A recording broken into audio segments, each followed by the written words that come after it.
তাওবার নামাজ কখন পড়তে হয়, কয় রাকাত পড়তে হয়, কোন নিয়মে পড়তে হয়, এই বিষয়টা খুবই সংক্ষিপ্তভাবে আজকে আপনাদের সামনে উপস্থাপন করার চেষ্টা করব। ওমা তাওফিক ইল্লা বিল্লাহ।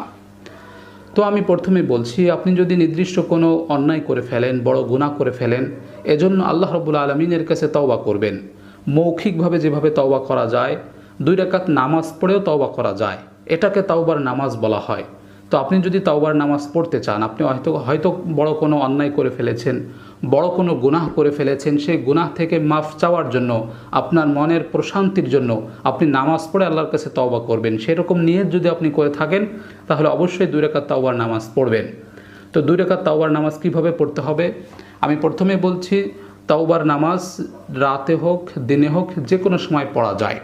আপনি সুন্দরভাবে অজু গোসল করে আল্লাহ রাব্বুল আলামিনের কাছে নিয়ত করবেন নামাজের মুসাল্লায় দাঁড়িয়ে, যে আমি 2 রাকাত তাওবার নামাজ আল্লাহ